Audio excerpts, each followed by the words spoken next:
Once upon a time, in a quiet little village at the edge of a forest, there lived a widow and her two daughters. The elder, Clarice, was the very image of her mother, sharp-tongued, proud, and vain.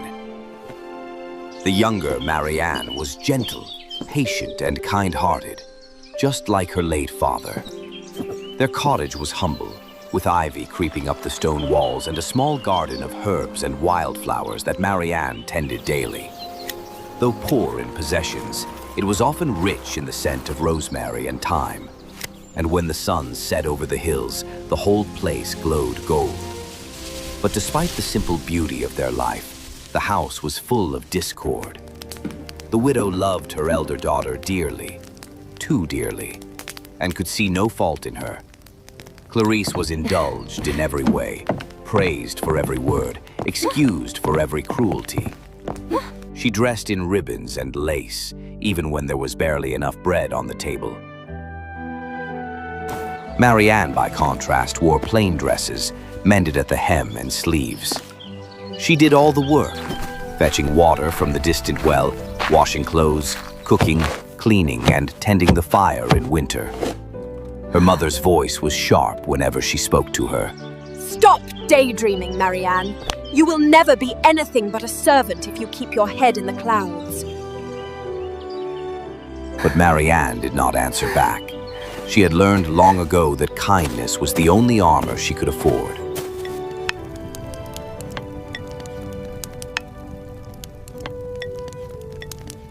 One summer afternoon, the sun was fierce upon the fields, and the air shimmered with heat. The widow realized there was no water left in the house. Marianne, go to the well at once, the one beyond the orchard. It's the freshest. Take the largest jug. Don't dawdle. It was nearly a mile away, and the path wound through dry grass and thickets of briar. But Marianne said nothing. She lifted the jug, tied a kerchief over her hair, and set off. The air was heavy with the buzzing of bees, and her feet brushed the dust of the path. By the time she reached the old stone well, her arms were trembling with fatigue. She lowered the bucket, filled her jug carefully, and sat on the edge to rest a moment. It was then she heard a faint voice. My dear child, might I trouble you for a drink of water?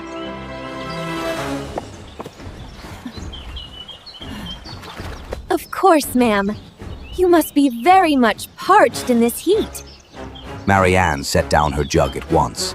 She dipped her jug again, rinsed it clean, and drew fresh water from the well. Holding it carefully, she offered it to the old woman, who drank with slow, grateful sips. You are too kind, my dear. Not many would serve a stranger so sweetly. It's nothing, ma'am. You looked thirsty, and I was here. It is not nothing, child. Few hearts are so pure that they do good without thought of reward. The old woman's eyes gleamed with something ancient and knowing. She straightened slowly, and in an instant, her form shimmered and changed. She was no longer a beggar, but a fairy, glowing faintly as moonlight. Oh, forgive me. I did not know. You have done no wrong, child. You have shown a pure heart. From this day forth, every word you speak shall be a gift to the world. Flowers and jewels shall fall from your lips, the mirror of your kindness. A gift from my heart? Yes. Each time you speak, from your lips shall fall a flower or a jewel, the outward sign of your goodness within. Go now and speak with care. Before Marianne could find words to thank her, the fairy had vanished like mist in sunlight. Still trembling, Marianne lifted her jug and hurried home. When she reached the cottage, her mother and sister were waiting, impatient and cross.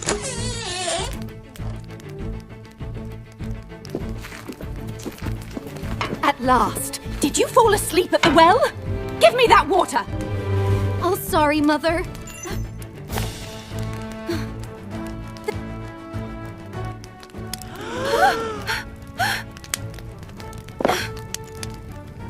Oh my goodness. Diamonds. Roses. Tell me, child, where did you get them? Marianne stammered, and as she spoke, more jewels, pearls, sapphires, and delicate blooms fell from her lips. The floor sparkled with them. Clarice gasped.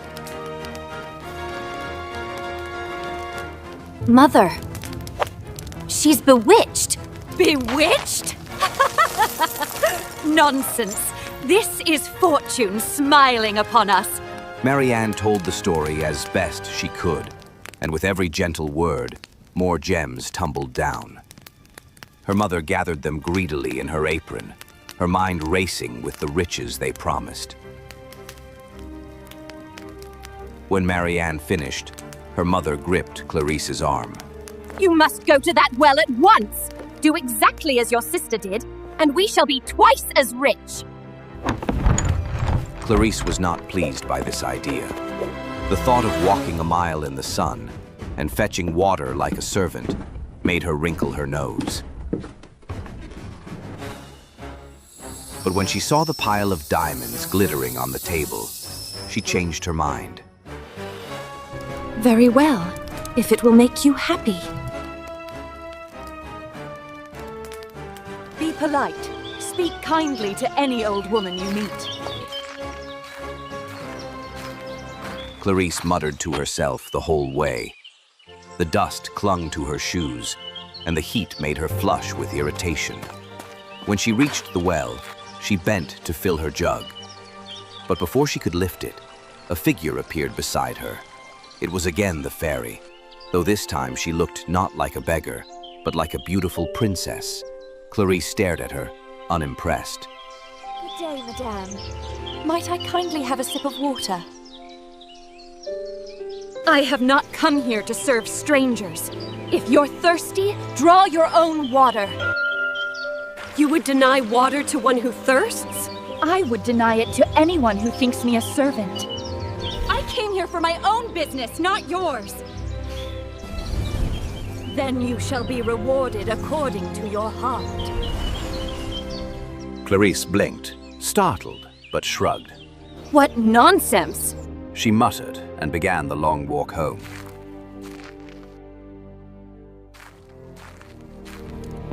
Please, let her have met the lady. Please let her be blessed. Well, my darling, did you meet her? What did she say? Some old fool asked me for water, but I sent her away. Before she could finish, a toad leapt from her mouth and landed on the floor. Then another, and another.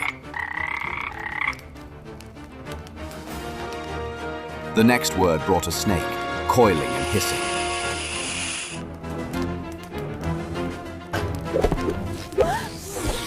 What is this? Stop it! Stop it at once! But Clarice could not. Each angry word brought another creature slithering from her lips. The room filled with croaking and hissing until the widow fled into the yard, crying out in despair. Oh my!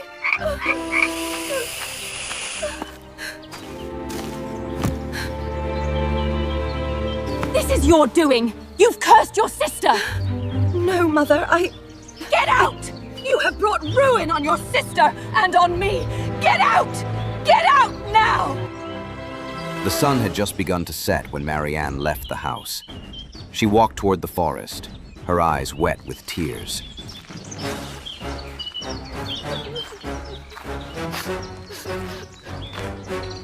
But not far along the road, a carriage approached. A fine one, drawn by white horses and bearing the king's crest upon its door. Inside sat the prince, returning from a hunt.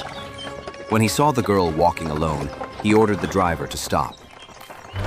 Young woman, are you in trouble? No trouble, my lord. Only sorrow. And as she spoke, pearls and lilies fell from her mouth. What miracle is this? He stepped down from the carriage and spoke with her. Her voice was soft as birdsong, and with every word she uttered, beauty itself seemed to take form around her. Petals on the breeze, jewels glinting in the light. The prince was utterly enchanted. Come with me. My father must meet the maiden whose words are jewels. Marianne hesitated, but something in his eyes, honest and gentle, made her trust him. She climbed into the carriage, and they rode to the royal palace.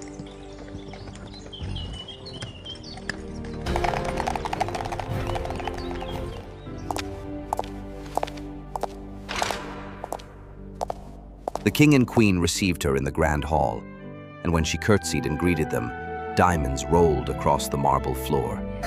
The courtiers gasped, and the queen's eyes widened. The court erupted in whispers. Such grace, such modesty. Surely heaven has blessed you. And what reward could be fitting for such virtue? If she will have me, father, let that be her reward. The king studied the girl for a long moment, then nodded. So be it. A woman whose words bear flowers will surely make the kingdom bloom. And so, Marianne became the prince's bride. Her wedding gown shimmered like moonlight, and wherever she spoke, blossoms scattered along her path. The people loved her for her kindness, her humility, and her radiant smile.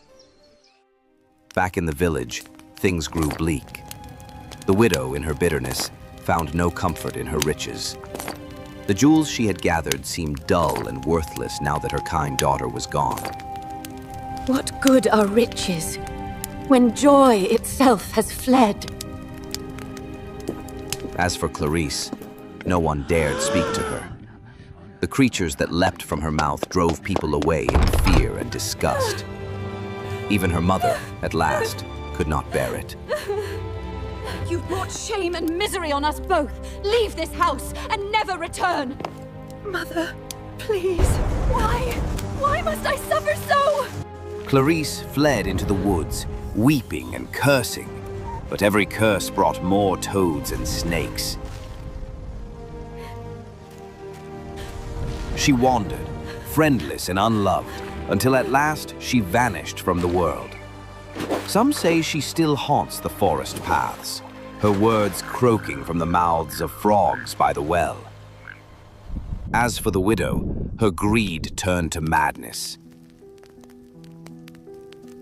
My treasures, my beautiful treasures.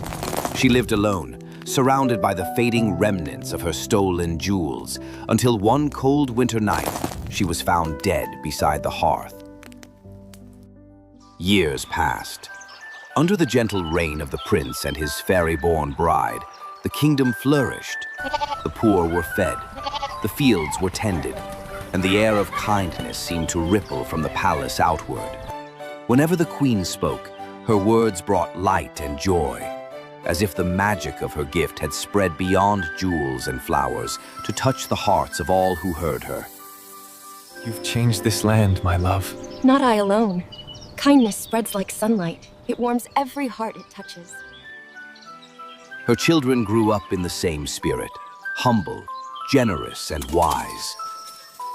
And though the fairy who had blessed her was never seen again, the queen often felt her presence in the quiet moments, like a faint perfume of roses on the air.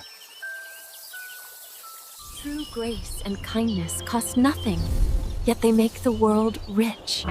Beauty fades and wealth